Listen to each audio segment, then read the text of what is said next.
open rose garden.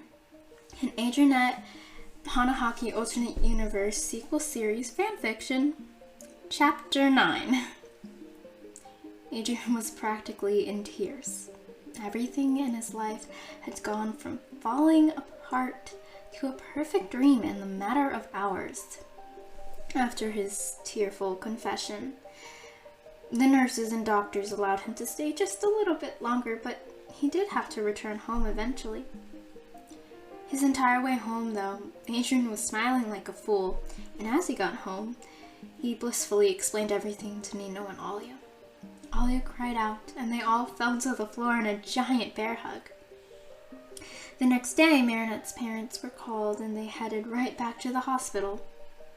Adrian gave everyone else a chance to talk to Marinette, as he had already seen her, and was probably going to take the longest too. It was nearly noon when he finally was able to talk to her, and he quickly sat down by her bedside with a grin. He reached a hand out and took hers, squeezing it twice. "Tired?" he asked. Marinette yawned and nodded. "A bit, but I don't think I've ever been happier," she said. "I feel so freed, especially because soon I can get out of here," she laughed, waving her arm with an IV attached to it. "I bet," Adrian grinned. He just felt so happy looking at her, seeing that she was well and that she would soon head home. "Adrian, why are you smiling at me like that?" Marinette asked nervously. Adrian shrugged. "I'm happy. It's like all the planets are suddenly aligned or something. The stars are brighter," he said. Marinette giggled. "Poetic," she teased him.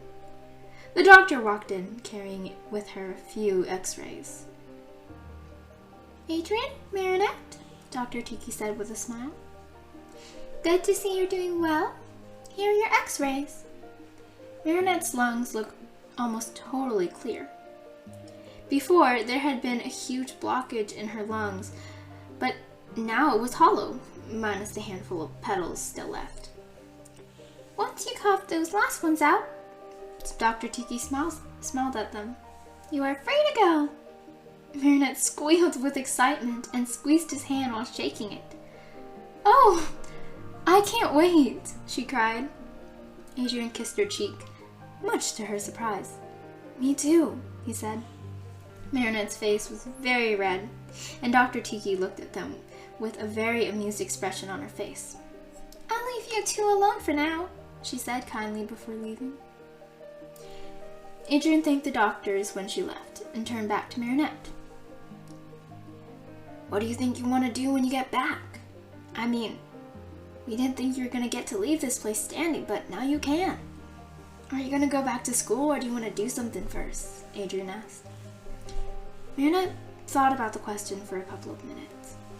Quietly, he let her think and spent the time tracing over the veins in her hand. She didn't look so ghastly pale anymore. "I think I want to start designing again," Marinette finally decided. Adrian smiled at her. "Really?" She nodded. "Yeah. It's nice not having any draft deadlines or anything, but I really do miss it. And I'd love to accomplish my childhood dream of having my own fashion line. Even if I'm not a famous designer on the front cover of magazines, a nice boutique would be fun," she said. Adrian held her hand close to his chest. "And I'll help you every step of the way. I'll even get back into my modeling days if you really need me to. You know, if you make clothes that you need showing for," he offered. Marinette laughed. "Oh, I doubt you'll need to, but thank you," she said. Adrian briefly wondered what would have happened if they met years ago, back at one of their shared fashion shows. Would they have been friends? Would she still have fallen in love with him? Or perhaps they would have never even affected each other at all. Adrian stayed by Marinette's bedside for a few more hours. In that time, she coughed out all of the leftover flower petals. They rejoiced when she was finally free to go home. Oh wow, Marinette laughed when she stood up for the first time in nearly a week. She tumbled over and Adrien caught her before she could hit the ground. Is it weird that I forgot how to stand already? She asked. Adrien smiled and shrugged. You've been on bed rest for a while now. I'm not too surprised. It's okay though. He helped her keep her balance all the way home. You know, Adrien said with a grin, swinging their interlocked hands back and forth. He felt like a giddy child over the fact that he could do that. I was kind of debating getting you flowers for when you got out. Marinette looked at him scandalized. I didn't, Adrien reassured her. Marinette huffed with the slightest hint of a smile on her face. Good, don't push it. That's how we got into this entire mess in the first place, she reprimanded him. Adrien laughed a bit. To be fair, it was this whole mess that made him confess, so it wasn't ideal, but it wasn't awful, per se. Yeah, I know. And I wouldn't have gotten you roses, at least. I don't think I'll give you roses for a long time. I was gonna get you some purple poppies. Something like that, Adrien explained. Marinette giggled. Well, I'm happy to hear that you had the sense not to get roses. I've had enough of them for the next decade or so, she sighed. Me too, Adrien agreed. You're home. Oh my goodness, you're home, Alia said as she wrapped Marinette into a huge hug. I'm so glad you're here, she said in a whisper. Marinette held her back just as fiercely. Me too, Adrien sighed as he and Nino watched them. Everything was just fitting perfectly into place. You know, it hasn't even been a month and our lives have totally changed. And then it went back to normal, Nino commented. Adrien nodded in agreement. Crazy, everything is, he muttered. Nino nudged aside. And it's nice to know that you finally got your act together. Me and Alia actually bet on it. We dissolved it though, don't worry, he admitted. Adrien shoved his friend's shoulder playfully. You dog, betting on my love life? He said with a laugh. Nino raised his arms in surrender. I just wanted to get out of a movie night. Sue me. Alia wanted to watch this really boring documentary, and I wanted a way out. It seemed like a good time. It seemed like a good idea at the time. Nino defended himself. Try all you want, dear, but you're watching it with me anyways, Alia called out, having obviously heard the conversation. Nino's face blanched and Adrien felt little to no mercy. Instead, he laughed at his friend who was now stuck watching the boring documentary. You lost, face it, Adrien teased him. Nino grumbled back. You could have waited. No, he couldn't. But it was okay. It didn't take long for life to go back to the way it used to be. Only, it was just a bit better than it was before. Now, Adrien, Marinette, and Alia and Nino went on double dates, to movies, restaurants, once even laser tag. Nowadays, Adrien felt complete when he could just slip his hand in Marinette's, and even though she was busy designing or doing homework, she'd hold on tight to him too. They hadn't made any official statements even had a real talk about what they were or their labels or anything, but they both knew they loved each other and they completed each other. They were just together, and that was all. No one seemed surprised when Adrien planted a kiss on her forehead or cheek when they were out with other friends.